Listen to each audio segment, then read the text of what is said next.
shout out to our buddy Taylor Lewan, who posted yesterday, "It's with a heavy heart that I announced to the world I am out on Get Up tomorrow morning due to a foot injury. Tests are being run to figure out what this is, but I've been put on the no-fly list until then. Adam Schefter wanted to break this news, but I wanted to control my own narrative. No questions at this time." Shefty, you got scooped by Lewan on his own injury. Not the first time I've ever heard that. We certainly wish Taylor the best. We miss him here. We want him back. Yeah. We'll see him in a couple of weeks after Thanksgiving. Get well soon. And my sources tell me that he's probable for 2 weeks from now. Yeah, we love you, Taylor. We miss you. We thought it was gout. Then we thought it was like a sprained foot, some ligament tears. Now we're learning out of his camp that it could be an infection. He's got to take care of himself right now. So get well soon, brother. I think you're soft as baby. Get on the sources. We got his camp is linking stuff to the competition. It's his foot. We got to get on it. Okay, we begin this hour in Philadelphia. All right, so we got Cowboys-Eagles this week. A monster game in a million different ways. You got Jalen Hurts responding to reports from The Athletic that teammates have grown frustrated by his approach, specifically his hesitancy to throw the ball into tight windows against zone coverage. Veteran reporter Derek Gunn added the frustration stems primarily from Hurts playing his game instead of taking what's discussed during the week and transitioning it to game day. Hurts got asked about all of it yesterday. I guess I get a lot of attention when things are going well and when things are not going so well. And so I never run away from holding myself accountable and take great pride in what we do on offense. I take great pride in how we go out there and play as a team and what our flow is. And so we obviously got work to do, and I think that obviously starts with me. Things haven't been brought to you directly. I don't want to get into that. I know it hasn't, though. How about you personally? Y'all bring it to me. I mean, I think it's a bit of a different thing. Again, I don't want to get into the weeds of anything ultimately.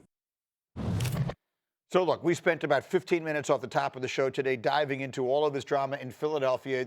Who is it that said they behaved like a 2-8 team? I think it was you, Will.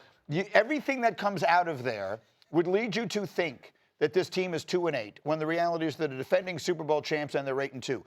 The old expression is winning is the ultimate deodorant. If they should lose, and I know you're picking the Cowboys to beat them this weekend, as am I. If they should start losing, do you think it could potentially start to fracture the way it did 2 years ago? Absolutely. And just that example 2 years ago, where they start 10-1 and Yes. they basically lost the rest of the way.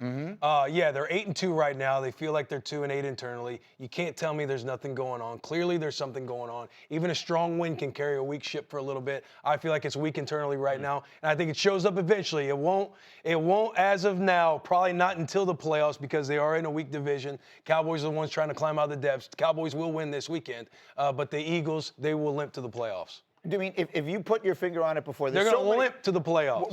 You're like sort of shaking. And they won't fracture. Defense is too good. The defense is too good. They won't start to lose. Defense. No, I will say defense is elite, Greeny. And they have. Look, the last 2 weeks, they have shut down the Lions and the Packers, shut down and almost shut out two of the other Super Bowl contenders in the NFC. So I don't look. I'm the host of the show. I don't know exactly what to say about them. They keep winning, and yet everything else seems to be wrong. Okay, so the run game is not nearly as dominant as it was last year. Right. That's the fundamental starting point why the offense isn't as good. Why? There was a stretch where they were too predictable. We talked about the placement of Saquon in the gun. The offensive line is not nearly as dominant. Mekhi Becton, Dickerson, last year, Jurgens, they would just move. Yeah, Saquon would have 3 or 4 yards per carry before. Hembo sent me something about Saquon. Last year, Saquon at this point had 1,251 yards before contact. This year, he only has 680. So that's almost in half. But let me talk about the specific to the style of the quarterback play, okay? Because everyone gets upset with him being risk averse. He is risk averse. Since 2022, the Eagles, with Jalen Hurts as their starting quarterback, are 32-1 when they win the turnover differential. 32-1. The only one loss is when he got knocked out of the game against Washington last year. So someone who's upset with the style of play that the quarterback deploys, find reason that he should be more aggressive. Because at the end of the day, that style of play leads to the football team winning games. So if you want him to be more aggressive, you got to give me a reason why. So that style of play, you think they can win a Super Bowl with this style of play? This year? This running game right now. I do not unless the running game improves. No, I do not think that. So you're one of the guys. No. You're one of the guys. No, I'm not. I am not one of the guys. I'm not one of the guys. You're saying they can't win a Super Bowl. But I'm not saying If it's you're because one of those people who's mad at this style of play, I'm telling you right now. But I don't want. Like, but I don't want the quarterback to become more style. aggressive because that's not his nature right now. If they're gonna play better on offense, it's gonna start with the run game getting more consistent. They lead the NFL in 3 and outs. But you're also telling me this is the only way they can get it going is the run game. Like if they don't have a run game, they are going to have to lean on Jalen Hurts to win through the air. I mean, that's the biggest difference, right? Like last year, they relied on the run game. It was the best run game in years in the NFL. So for this year, if you're saying, yeah, in order for it to be last year's offense, yes, the run game needs to be that. But I don't think that that's the only solution. I think even also when you look at Jalen Hurts, it's not so much that he's playing bad. It's that people are wanting him to play at his best. And for me, I think schematically is the reason why the run game isn't the same. It's why the pass game isn't the best that we've seen Jalen Hurts. What the Eagles offense is great at is they're the best team in the red zone, and he doesn't turn the ball over. And with a great defense, that's what equates to 8-2. But if you say, what is the one reason why you could see them losing? Not to say they will, but what is the one reason it will be because of the offense? Yeah, it's a deadly combo right now. They lead the NFL in 3 and outs, and they're not explosive enough. I agree with that. It's going to have to get better, but it's not going to get better because the quarterback starts to throw the ball into traffic. Okay, let me get Shefty in. Some open guys. They have flaws right now. Their run game is not as good. The passing game may not be as explosive. But the defense, they added Jalen Phillips before the trade deadline. Yeah. Unbelievable. The defense is playing at an elite level. They are 8-2. They are the favorite to be the number 1 seed in the NFC. And if they are the number 1 seed in the NFC, that means they'd have to win 2 home games to get back to the Super Bowl. Yeah. Again, the Rams outplayed Philadelphia in Philadelphia early this season, but there aren't a lot of teams that are going to go into Philadelphia in January and beat the Eagles at the Link. Just not going to happen. Exactly. It can happen. Exactly. It can happen. So we could continue to make up all this drama and talk about all the things that are wrong. It's true. Every week there's something else. But they're still 8-2. They're still the number 1 seed. They're still the team to beat in that conference. And until somebody beats them, let's move on to some other team, some stable team like the Dallas Cowboys. That's who they play. That's who they play this weekend. And look, I don't know if you've seen this, but I got this thing going with Stephen A. now that I kind of accidentally fell into. Yeah. But boy, do I need. Accidentally. I accidentally fell into it. This is what actually happened. Everyone is giving me the business. I came on Tuesday. I was excited about how well they played and how good they looked. I finished the show. I'm minding my own business. They come running over to me. Stephen A's destroying you on first take, so I go in there. I'm trying to defend myself. The next thing I know, I'm now the face of the Cowboys coming back here this year. So, okay, I'll play into it. I wore the Cowboy hat yesterday. Let's have a little fun. You tell me, are they going to win on Sunday? No, I think Philly wins. Oh, no. I think Philly wins. Let me ask someone else. Yes. Go ahead. I think the defense is too good. Now, Dallas's offense is obviously sensational. I think everybody raving about this new Dallas Cowboys defense. They went against arguably the worst offensive line in football. So I'm not going to sit here and say that all of a sudden that they're the 86 Bears defense. So I think that the Philadelphia Eagles defense is good enough. Understood. But we said earlier this morning, let me try and make a case on behalf of the Cowboys, and they've dug a hole for themselves that is so deep it's almost impossible to imagine them coming all the way back and winning the division. But if they're going to start to look markedly better, I'm saying they're so far bad in the division. They have a gauntlet of it's practically impossible. But if they start winning games here, they make things interesting. We'll see what happens. That their defense, we said this about the Bengals, they're so bad, if they just get to middle of the pack, they'll be okay. The Cowboys have added so many pieces to their defense. Return from injury. I mean, the defense they put on the field the other night was unrecognizable from the one that they had. It was against the Raiders, too. Right. So that's why this Sunday looms big. Quinnen Williams is back out there. That was his debut for Dallas. Demarion Overshawn is out there. Malik Hooker's out there. Who else? Logan Wilson is out there. Like, they've got a lot of new guys, and it's a little late in the game, but it can't be anything but improve that defense. And the Cowboys played the Eagles tough the first go-round. Right. They did. And the difference maker from that game to this game is George Pickens is a different player. Right. He went for 30 yards in that game, and since then, he's averaged 97 yards a game.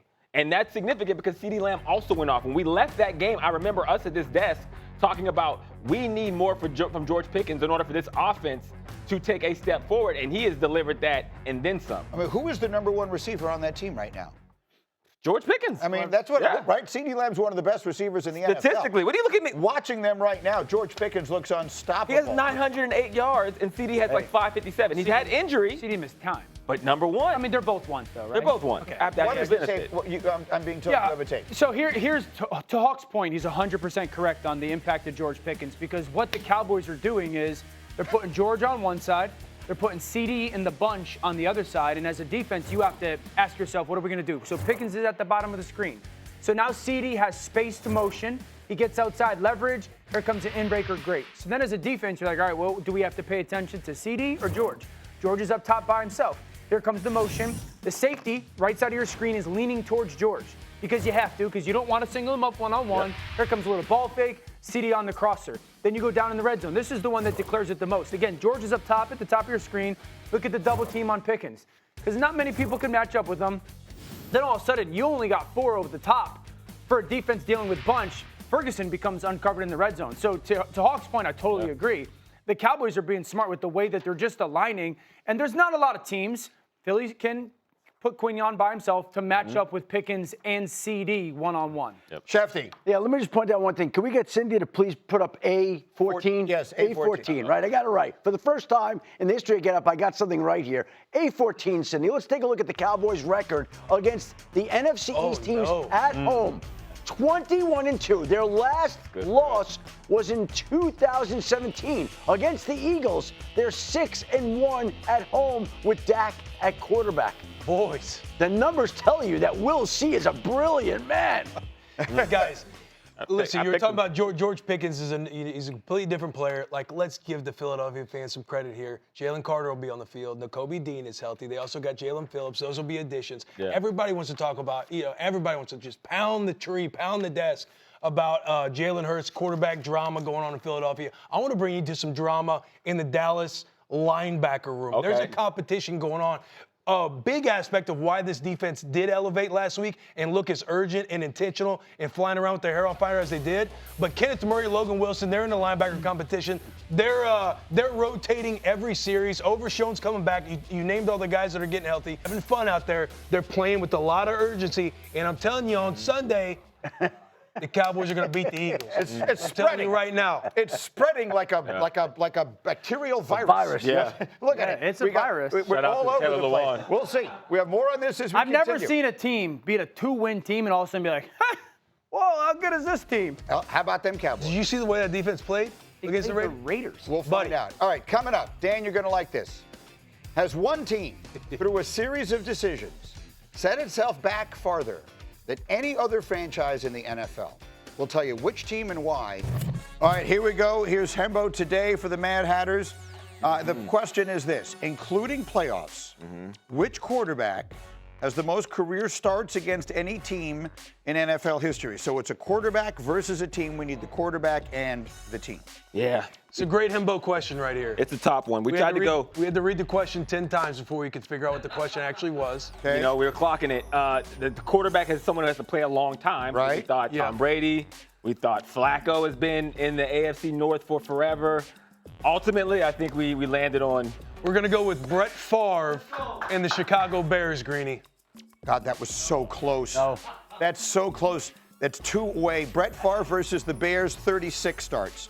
Brett Favre versus the Lions, 37 starts. Wait.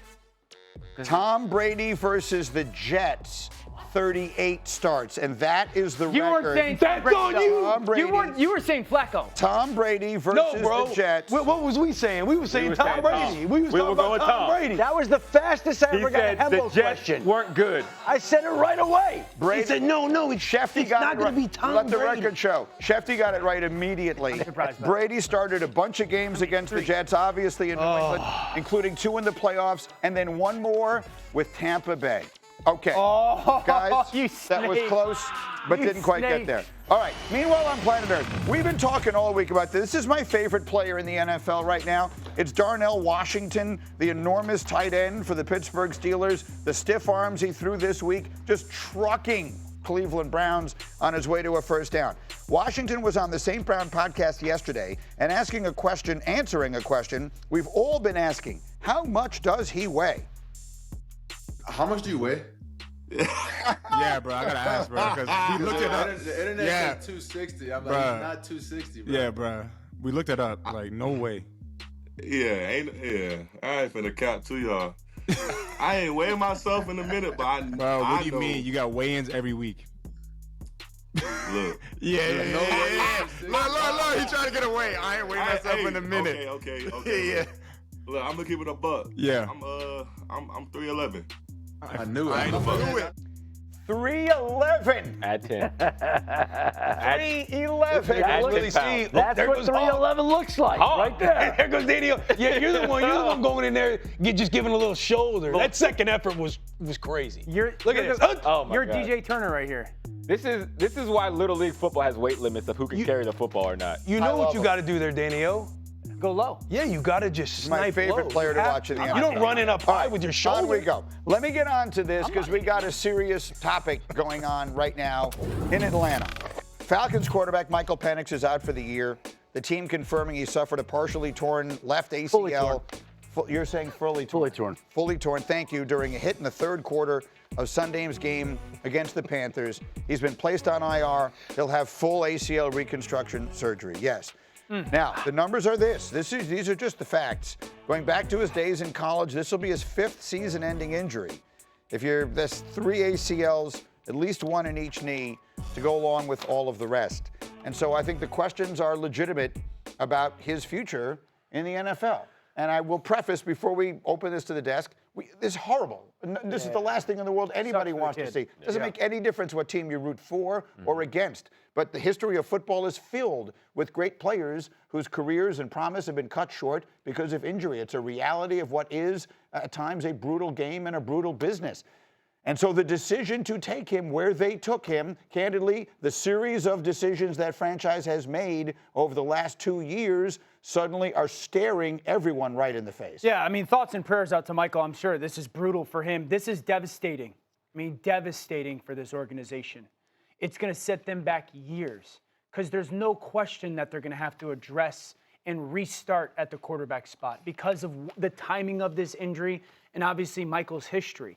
I go back to the moment that they signed Kirk and then signed or drafted Penix. And both Terry Fontenot, the general manager, and Raheem Morris, the head coach, both cited, it's not normal for this to happen, but we're doing it because both of us have experience not having a quarterback and we're never going to go through it again. We're going to make sure that we don't have to go through it again. They're going through it. They have 2 quarterbacks in their building that because of health can't necessarily play up to their ability or play at all. And that's what's devastating because they thought they were doing the right thing by that, and it's staring them right in the face. Shall I remind you, they also traded their first-round pick this year to the Rams, which right now projects to be a top 10 pick in the draft. So in every conceivable way, this is just a complete mess in Atlanta. I mean, the question was asked, do they need to start over at the quarterback position? And I'm like, how do you have to start over for the quarterback position when you not only drafted a guy, top 10, you paid another one $180 million to be in the building. So you put yourself in a situation where you had quarterback insurance. The issue is, to your point, you hitched your wagon to 2 guys that have a history of injuries, an older quarterback that's coming off an Achilles, and at that point, a quarterback that has, not finished 4 of his 7 seasons without being on the injured list. And so the start over shouldn't happen at the quarterback position. The start over should happen with the decision makers who put the franchise in this situation. 100%. Look, I host the draft, so I just accumulate the opinions of everyone. It was a stunner when he went as high as he did, an absolute stunner for this reason, not because he isn't a magnificent player. He throws as good a ball as any of the quarterbacks in that draft class, and it was that legendary class of a couple of years ago. But the injury history is what it is. Those questions were there. They decided to roll the dice. Now, hope maybe he has a full recovery and he comes back and has a full career, but I think there are huge, serious questions surrounding it. It's a hugely deflating injury for Michael Penix. Yeah. It's a hugely deflating injury for the organization. It's a hugely deflating injury for the city. There's no pretty way around this. It's just a disaster every which way